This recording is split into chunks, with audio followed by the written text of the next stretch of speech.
بسم اللہ الرحمن الرحیم الحمد للہ وکفی وسلام علی عبادہ الذین اصطفی اما بعد فاعوذ باللہ من الشیطان الرجیم بسم اللہ الرحمن الرحیم وقالوا لن يدخل الجنة الا من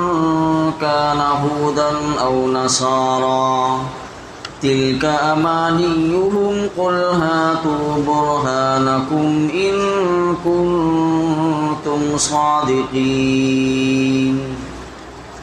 بلى من اسلم وجهه لله وهو محسن فله اجره عند ربه ولا خوف عليهم ولا هم يحزنون۔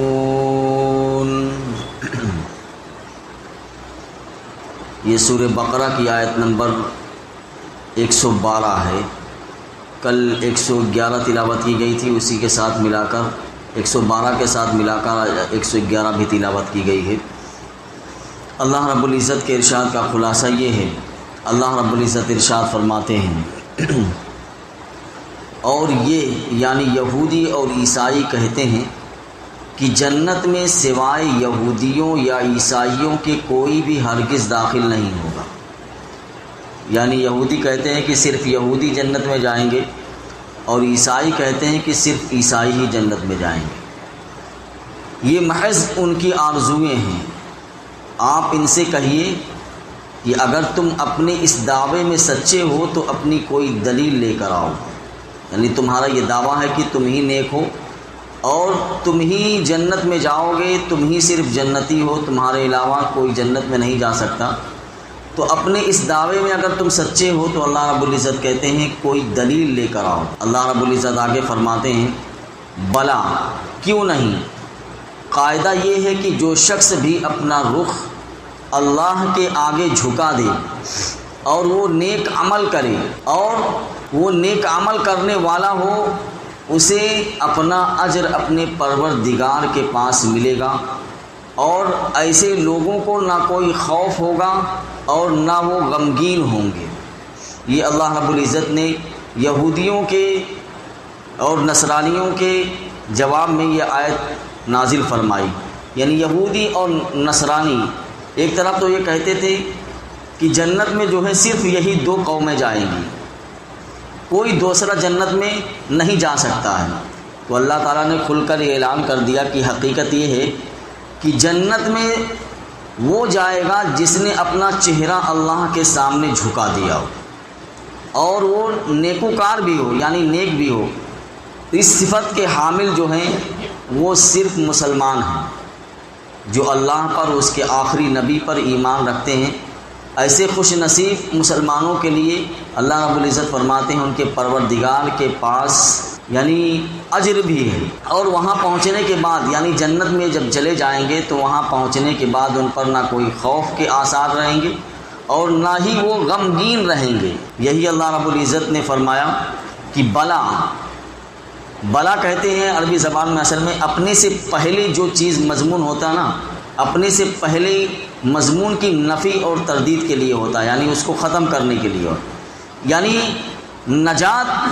یہودی یا نصرانی ہونے میں نہیں ہے، اللہ رب العزت کہتے ہیں، بلکہ نجات کا اصل اور صحیح اصول یہ ہے کہ اللہ رب العزت فرماتے ہیں کہ نجات اور کامیابی یہ دو باتوں پر منحصر ہے۔ ایک یہ ہے بلا من اسلم، ایک ہے اسلام، اور دوسرا ہے وہو محسن، اور دوسرا احسان۔ یعنی اصول نجات اللہ رب العزت نے اس آیت میں دو چیزیں بتا دی ہیں۔ تو اسلام کا مطلب یہ ہے کہ جو شخص اپنی ذات کو اللہ کے حوالے کر دے، اللہ کے سپرد کر دے، یہ ہے اسلام۔ یعنی ایسا ہے فکری طور پر بھی اور عملی طور پر بھی، اور اس کے تمام اعتقادات جو ہوں، یعنی عقیدہ بھی اس میں داخل ہے، اس کے اعتقادات کی بنیاد جو ہے صرف اللہ کی کتاب اور اس کے نبی کی ہدایات ہوں، اور اس کے عمل کا دار و مدار اس کی نازل کردہ جو ہے شریعت پر ہو، اور وہ ہر اس بات کو صحیح سمجھے جسے اللہ کی کتاب اور اس کا نبی صحیح قرار دے، اور ہر اس بات کو باطل سمجھے جسے وحی الہی جو ہے باطل قرار دے۔ یہ ہے اور دوسری بات یہ ہے کہ وہ اللہ کے بھیجے ہوئے تمام پیغمبروں کو برحق جانے، وہ کسی نبی کی محبت میں غلو کی وجہ سے جو ہے دوسرے نبی کا انکار نہ کرے جیسے یہودی کرتے ہیں، وہ ہر نبی کو سچا سمجھے لیکن عمل اس شریعت پر کرے جو اس کی زندگی میں نئے نبی پر نازل ہو۔ یہ اللہ رب العزت نے یہاں بتا دیا، اور چونکہ وہ اپنی ذات کو اللہ کے سپرد کر چکا ہے اس لیے اس کا اصل مطلوب اور مقصود جو ہے اللہ کی ذات ہی ٹھہرے۔ دوسری چیز اللہ رب العزت نے کہا وَهُوَ مُحْسِنٌ، یعنی دوسری چیز احسان ہے۔ احسان کا معنی ہے کہ اللہ کے احکام کی تعمیل حسب استطاعت بہتر سے بہتر انداز میں کرنے کی کوشش کرے، یعنی اللہ کے حکم کو پورا کرنے کی جہاں تک حتی الامکان، یعنی اس کی کوشش ہو کہ اس کو پورا کرے جتنا اس کی طاقت ہے۔ یعنی جو شخص اپنی ذات کو اللہ کے سپرد کرنے کے باعث اس کے ہر حکم کو تسلیم کرتا ہے تو یہ اس کا کہہ رہے ہیں محض تسلیم کر لینا کافی نہیں ہے، بلکہ نجات کے لیے یہ بات بے حد ضروری ہے کہ وہ ان احکام پر بہتر سے بہتر انداز میں نہایت اخلاص کے ساتھ اور اللہ کے سامنے جواب دہی کے احساس کو زندہ رکھتے ہوئے وہ ان چیزوں پر عمل کرنے کی کوشش کرے۔ تو جس شخص کے اندر یہ دو صفات جمع ہو جائیں گی، یعنی وہ ایمان و عمل میں پختہ ہو جائے گا، تو اسے کسی گروہی انتصاب کی ضرورت نہیں رہتی۔ یہی دو صفات اس کی نجات کی جو ہے ضامن ہوں گی، کیونکہ ان دونوں صفات کا لازمی نتیجہ یہ ہے کہ آدمی گروہی تعصبات سے آزاد ہو جاتا ہے اور ہر طرح کی آلودگیاں اس کے دل و دماغ سے نکل جاتی ہیں۔ پھر وہ موسیٰ علیہ السلام کو بھی اللہ کا نبی سمجھتا ہے اور عیسیٰ علیہ السلام کو بھی اللہ کا نبی جانتا ہے، اور وہ بجا طور پر دونوں نبیوں کا احترام کرتا ہے، لیکن نجات ان میں منحصر نہیں سمجھتا۔ یہ نہیں کہتا کہ جیسے یہودی کہتے ہیں کہ یہودی صرف جنت میں جائیں گے، یعنی نجات صرف یہودی پا سکتے ہیں۔ تو جو یہ سب چیزوں کو کرتا تو اللہ رب العزت کہتے ہیں کہ نجات کو ان دونوں میں منحصر نہیں سمجھتا ہے، جب وہ دیکھتا ہے کہ ان کے بعد اللہ نے آخری پیغمبر محمد رسول اللہ صلی اللہ علیہ وسلم کو بھیجا ہے اور ان کو آخری کتاب اور آخری شریعت دے کر مبعوث فرمایا ہے، تو اب اس کے عمل کا دار و مدار اب یہ ہوتا ہے تمام سابقہ انبیاء پر ایمان کے ساتھ ساتھ یہ نبی آخر الزماں پر ایمان اور ان کی شریعت پر ہوگا، کیونکہ سابقہ انبیاء کے زمانے میں انبیاء کرام علیہ السلام کو اللہ رب العزت نے جو بھیجا، جو گزشتہ انبیاء ہیں، تو یہ منشاء یزدی یہ تھا کہ ان کی لائی ہوئی شریعت پر اسی زمانے میں عمل کیا جائے، بعد میں اس پر عمل نہیں ہو سکتا۔ لیکن جب آخری رسول صلی اللہ علیہ وسلم تشریف لے آئے اور آخری شریعت آ گئی تو اب ان پر ایمان لانا اور قیامت تک ان کی شریعت پر عمل کرنا یہ نجات کے لیے لازمی ہے۔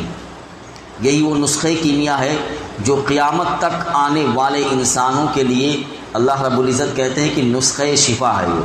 اور اسی کے نتیجے میں ان کو وہ زندگی ملے گی جو ہر طرح کے خوف اور حزن سے پاک ہوگی۔ یہی اللہ رب العزت نے فرمایا لا خوف علیہم ولا هم یحزنون، یعنی خوف کا تعلق جو ہوتا ہے وہ مستقبل سے ہوتا ہے اور حزن کا تعلق جو ہوتا ہے وہ ماضی سے ہوتا ہے۔ دنیا میں یہ کسی طرح ممکن نہیں کہ ایک آدمی مستقبل میں خوف سے محفوظ ہو جائے، ایسا نہیں ہو سکتا ہے، یعنی اس کو ایسا نہیں کہ میں مستقبل میں میرے ساتھ کوئی حادثہ پیش نہیں آئے گا بالکل بے خوف ہو، ایسا نہیں ہے۔ اور ماضی کے واقعات پر کبھی انسان کو کبھی رنج نہ ہو، ایسا نہیں ہوتا ہے۔ ماضی کے واقعات پر انسان رنج بھی کرتا ہے، غم بھی کرتا ہے۔ اللہ کے نبی بھی دیکھیے آنے والے دنوں میں ناگوار حوادث سے محفوظ نہیں ہوتے۔ اللہ تعالیٰ نے اپنے پیارے حبیب صلی اللہ علیہ وسلم کو دیکھیے اولاد کی خوشیاں بھی دی اور پھر بیٹوں کا صدمہ بھی دیا۔ یہ ہے مستقبل میں حوادث یا مستقبل میں رنج،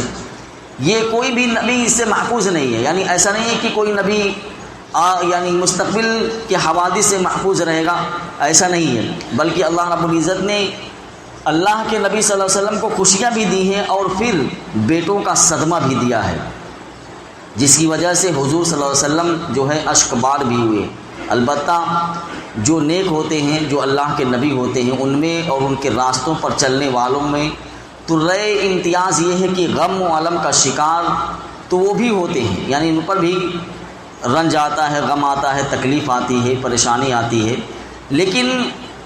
نبیوں میں اور ان کے راستوں پر چلنے والوں میں فرق یہی ہے کہ وہ اللہ سے شکایت کبھی نہیں کرتے ہیں۔ پیغمبر اللہ سے کبھی اپنے غم، اپنے الم، اپنے حزن کی شکایت کبھی اللہ سے نہیں کرتے۔ ان کی آنکھیں اشکبار ہوتی ہیں لیکن دل ہمیشہ اللہ کے فیصلوں پر مطمئن رہتا ہے نبیوں کا۔ اس لیے جب قرآن کریم اس طرح کے الفاظ استعمال کرتا ہے کہ ان کے لیے نہ کوئی خوف ہوگا اور نہ وہ غمگین ہوں گے، تو اس سے دو باتیں مراد ہوتی ہیں۔ ایک تو یہ کہ دنیا میں ان کو حوادث سے سابقہ پیش آ سکتا ہے، لیکن یہ حوادث ان کی حوصلہ مندیوں کے لیے چیلنج نہیں بن سکتے ہیں۔ ان کے اعتماد اور توکل میں کوئی کمی نہیں آتی ہے، ان کے دل ہمیشہ اللہ سے مطمئن اور شادہ اور فرحاں رہتے ہیں۔ اور دوسری بات یہ مراد ہوتی ہے کہ اللہ ان کو آخرت میں جنت جیسی نعمت عطا فرمائے گا، جس کی بنیادی شناخت یہ ہے کہ جو شخص جنت میں جائے گا، اللہ رب العزت کہتے ہیں لا خوف علیہم ولا هم یحزنون، یعنی اسے کبھی حزن و غم سے واسطہ نہیں پڑے گا، کیونکہ حزن و غم اور پریشانیاں جنت میں داخل نہیں ہو سکتی، یہ جنت میں ہے ہی نہیں۔ جنت میں کوئی ٹینشن نہیں ہے، انسان جو ہے بالکل سکون سے آرام سے رہے گا۔ اس لحاظ سے جو ہے یہ لا خوف علیہم ولا هم یحزنون، یہ تعبیر جو ہے، یہ کہہ لیجئے کہ یہ تعبیر جنت کا متبادل ہے۔ جب اللہ تعالیٰ یہ فرماتے ہیں کہ اللہ تعالیٰ ان کو ایسا اجر عطا فرمائے گا جس کی وجہ سے نہ انہیں خوف ہوگا نہ حزن، تو اس کا مطلب یہی ہے کہ اللہ تعالیٰ انہیں جنت عطا فرمائے گا۔ تو آیت ہمیں یہ ترغیب دیتی ہے کہ ہم اخلاص کے ساتھ اللہ کے سامنے اپنے سر تسلیم کو خم کر دیں اور اللہ تعالیٰ کی وہ جنت کو ہم حاصل کر لیں جس کو اس خوف اور حزن سے جو دنیا میں آتا ہے انسان کو، تو جس کو اللہ رب العزت نے خوف اور حزن سے بالکل پاک کر رکھا ہے۔